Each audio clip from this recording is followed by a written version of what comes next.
प्रधानमंत्री गरीब कल्याण योजना 17 डिसेंबरपासून सुरू झाली आहे। ती 31 मार्च 2017 पर्यंत सुरू राहील। या योजनेबाबत चर्चा करण्यासाठी जनकल्याण सहकारी बँकेचे उपाध्यक्ष संतोष केळकर आज आपल्या स्टुडिओमध्ये आले आहेत। नमस्कार। नमस्कार। 9:30च्या बातमीपत्रामध्ये आपलं स्वागत।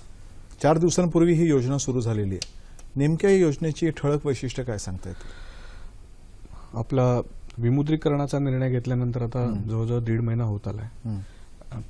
ही जी शेवटच्या 15 दिवसांसाठी ही जी नवीन स्कीम आणलेली आहे, ह्या स्कीमचा उपयोग ज्यांनी अजून पैसे भरलेले नाहीत अशा लोकांसाठी त्यांनी सरकारने ही स्कीम आणलेली आहे।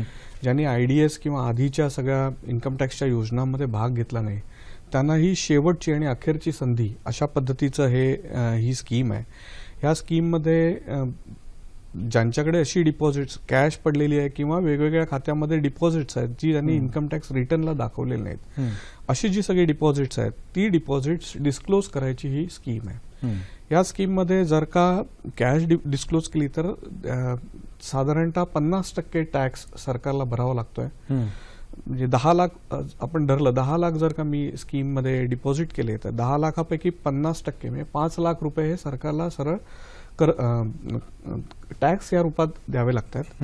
उरलेले जे 5 लाख आहेत त्या 5 लाखापैकी 25% म्हणजे अजून 2.5 लाख रुपये हे सरकारी, 10 लाखाच्या 25% 2.5 लाख रुपये हे सरकारी, हे कायम 4 वर्षासाठी हे डिपॉझिट म्हणून ठेवायचे सरकारकडे। आणि हे जे डिपॉझिट आहे हे इंटरेस्ट फ्री डिपॉझिट सरकारकडे राहील। सरकार ह्या डिपॉझिटमधनं वेगवेगळ्या कल्याणकारी योजना आहेत किंवा पायाभूत सुविधांसाठी वेगवेगळ्या केलेल्या योजना आहेत, त्या योजनांमध्ये सरकार हे पैसे गुंतवेल आणि हे इंटरेस्ट फ्री सरकार 4 वर्ष पैसे वापरेल आणि त्याचा उपयोग देशातल्या गोरगरीब जनतेसाठी, सर्वसामान्य जनतेसाठी केला जाईल। ह्या 25% जी आपण ही डिपॉझिट केलेली जी अमाऊंट असणार आहे ह्याच्यावरती कोणत्याही स्वरूपाचं व्याज मिळणार नाही। 4 वर्षानंतर ज्याचे पैसे त्याला हे परत मिळतील। आणि काही एक सर्वसामान्य माणसांच्या मनात एक प्रश्न उभा राहतो की 100रातले 50 रुपये तर कर जाणार आहे, 25 रुपये 4 वर्ष अडकून राहणार आहेत, 25%च रक्कम वापरायला मिळणार आहे। प्रतिसाद मिळेल का आणि प्रतिसाद नेमका काय कारणासाठी मिळेल?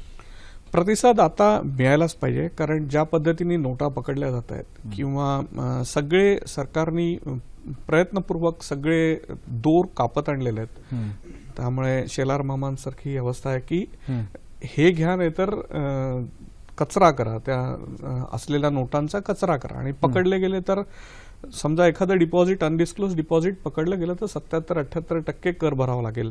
आणि जर का अशी रक्कम घरी पकडली गेली तर 200% त्याच्यावर कर आकारला जाईल। प्लस त्याच्याबरोबर तुरुंगवासाची म्हणजे प्रोसिक्युशन पण व्हायची शक्यता आहे, खटला भरला जाईल। आणि हे सगळं अवॉइड करायचं असेल तर सरकारने दिलेली ही नामी संधी आहे, या संधीचा उपयोग जनतेने घ्यावा। ज्यांच्याकडे साधारण सरकारच्या असं लक्षात आलं की गेल्या काही दिवसात पैशांचा ओघ भरायचा थांबलाय आणि सर्वसामान्य जनतेने पैसा डिपॉझिट करून झालाय। आता ज्यांच्याकडे काळा पैसा आहे ते वेगवेगळ्या माध्यमातून हे काळ्याचं पांढरं करायचा प्रयत्न करतायत, तेव्हा ही सरकारी योजना। आणि आता म्हणूनच सरकार विचारतो सुद्धा की तुम्ही 5,000पेक्षा जास्त रक्कम भरत असाल तर त्याची चौकशी चारही बाजूनी सरकारने, मी जे मगाशी म्हटलं की चारही बाजूनी सरकारने दोर कापत आणले, तसं आता 5,000च्या वर जर का तुम्हाला पैसे भरायचे असतील तर फक्त एकदाच 30 तारखेपर्यंत पैसे भरता येतील। त्यामुळे हे घरात जे काही पैसे आहेत ते नीट मोजून एकदाच काय ते बँकेत भरून त्याच्यावरती कर भरून आणि हा जो 25%चा डिपॉझिट आहे डिपॉझिट करून फॉर्म नंबर 1 म्हणून त्यांनी प्रिस्क्राईब केलाय, त्या फॉर्म नंबर 1च्या माध्यमातून सरकारला ही माहिती देऊन टाकली की तो माणूस पुढच्या आयुष्यासाठी मोकळा झाला आणि उजळ माथ्याने तो उरलेले पैसे एन्जॉय करू शकतो, त्याच्या कामासाठी वापरू शकतो, अशी ही स्कीम आहे। जे 2.5 लाख आणि 2.5 लाख असे 5 लाख त्याला परत मिळणार आहेत, ते त्याच्या डिस्क्लोज केलेल्या इन्कम टॅक्सच्या रिटर्न व्यतिरिक्त असणार आहेत। त्यामुळे ते पैसे कुठच्याही वर्षात इन्कमला ऍड केले जाणार नाहीत, त्यामुळे ते पैसे त्याचा उपभोग एसएससी नक्कीच घेऊ शकतो आणि हे पैसे त्याला वापरता येतील। खरं, सरकारकडे जो निधी जमा होईल त्याचा गरिबांच्या कल्याणासाठी नेमका कसा वापर केला जाईल आणि एकंदरच भारतीय अर्थव्यवस्थेला त्याच्यामुळे एक थोडी उभारी मिळेल असं वाटतंय का?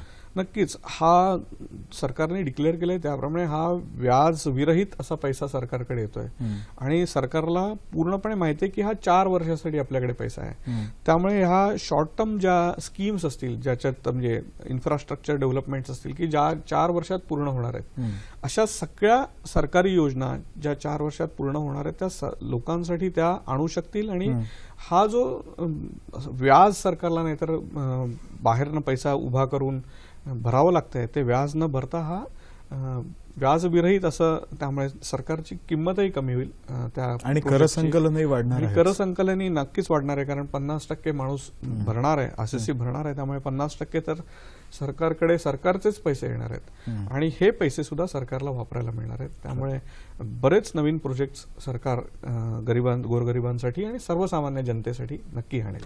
आणि याचा प्रामाणिक करदात्याला सुद्धा थोडासा फायदा होईल का? कारण सरकारचं कर संकलन जर का या निमित्ताने वाढत असेल तर प्रामाणिक करदात्याला काहीतरी सवलती मिळतील अशी अपेक्षा आपण बाळगू शकतो. डिमॉनिटायझेशन नंतर जो काही पैसा आलेला आहे तो पैसा प्रामाणिक लोकांनी भरलेला आहे आणि प्रामाणिक लोक त्याच्यावर टॅक्सही भरणार आहेत आणि जे प्रामाणिक नव्हते त्यांनाही हा पैसा भरावा लागला आहे. त्यामुळे टॅक्सही त्यांना भरावा लागणार आहे. त्यामुळे जो 125 कोटीपैकी काही 2.5% लोक टॅक्स भरत होते, आता हा सबस्टॅन्शियल टॅक्स ब्रॅकेट वाढणार आहे. त्यामुळे रेव्हेन्यू वाढल्यामुळे, सरकारकडे येणारा पैसा वाढल्यामुळे सरकार नक्कीच पुढच्या बजेटमध्ये सर्वसामान्य जनतेला टॅक्स स्लॅबमध्ये आणि टॅक्स रेटमध्ये नक्की घट करेल आणि पुन्हा एक समाधान सामान्य जनतेला देईल. आयडीएस सारखी योजना होती, आता त्यानंतर ही एक नवीन योजना आलेली आहे. काळा पैसा ज्यांच्याकडे असतो त्यांना एक प्रकारची ही अभय योजना परत नव्याने येतात. नेमका त्याचा परिणाम काय होईल? काळ्या पैशाला आळा घालण्यासाठी त्याचा उपयोग होईल का? काळ्या पैशाला एक अप्रत्यक्षपणे आपण एक त्याला अभय पण देतोय? आयडीएस ही योजना जी होती, आपण थोडंसं मागे विचार केला तर अशा सरकारी योजना 2-3 वेळा आल्या आणि लोकांनी त्याच्यामध्ये थोडाफार प्रतिसादही दिला.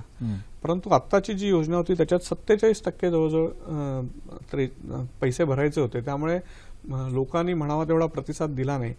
पण लोक म्हणजे बरेच मनकवडे नव्हते. त्यामुळे मोदीजींच्या मनात काय चाललंय याचा विचार आला नाही त्यांच्या. आणि अचानक आलेली ही नोटबंदी हा मोठा पैशासाठी तो आघात होता आणि आता लोकांना हा पर्याय वापरण्याशिवाय दुसरा काही पर्याय राहिलेला नाही. आणि लोकांच्या मनामध्ये काय आहे? म्हणजे आता नेमकी चर्चा तर खूप चालू आहे की बँकांचे लॉकर्स उघडले जातील, सर्व प्रकारच्या तपासणी होतील, बेहिशोबी जी प्रॉपर्टी असते त्याच्यावरही टाच आणली जाईल. मी मनकवडा नाहीतर मी तिकडे मोदींच्या डोक्यात काय चाललंय जाणून घेतलं असतं. पण तरी सुद्धा ज्या पद्धतीचे फिलर्स येत आहेत, ज्या पद्धतीचे मोदी पंतप्रधानांनी जे काही सांगितलंय त्याप्रमाणे मला वाटतं बेनामी प्रॉपर्टी ह्याच्यावरती फार मोठ्या प्रमाणावर गाज येईल आणि त्या बेनामी प्रॉपर्टीमधनं जो काही पैसा बाहेर येईल त्याच्यावरती दंड आणि त्या विकून सरकारकडे भरपूर रेव्हेन्यू तयार होईल. बऱ्याच ठिकाणी असं होतं की बिल्डर्स त्याच्यात हे जे इन्व्हेस्टर्स असतात ते इन्व्हेस्टर्स फ्लॅट रजिस्टर करून घेत नाहीत. रजिस्टर न करता ते फ्लॅट विकतात आणि स्टॅम्प ड्युटी वाचवायचा प्रयत्न करतात. असे जे काही चेनमध्ये जे फ्लॅट्स असतील शिल्लक, खास करून मोठ्या शहरांमध्ये असे फ्लॅट्स असतील, त्या फ्लॅट्सवरती मोठी गाज येईल असं माझं मत आहे. या सर्व उपाययोजनांमधून खरंच काळ्या पैशाला आळा बसायला मदत होईल का आणि त्याचे परिणाम आपल्याला पुढच्या काही कालावधीमध्ये कसे दिसतील? काळा पैसा तयार करणं ही मानसिकता आहे.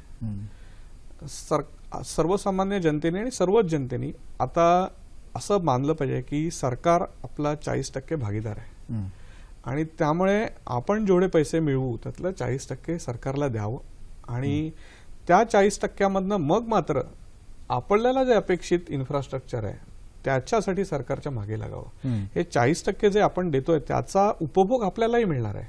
त्यामुळे ह्या मानसिकतेमध्ये लोकांनी आता यावं आणि 40% भरल्यानंतर मला ब्रिज पाहिजे, मला मेट्रो पाहिजे, मला तरण तलाव पाहिजे, जे काही पाहिजे त्याची मागणी केली पाहिजे आणि ती सरकारने पुरवली पाहिजे. खरं वाटतं आपण इथे आलात आणि एका अतिशय महत्त्वाच्या विषयावरती खूप विस्तृतपणे चर्चा केली. याबद्दल धन्यवाद. धन्यवाद.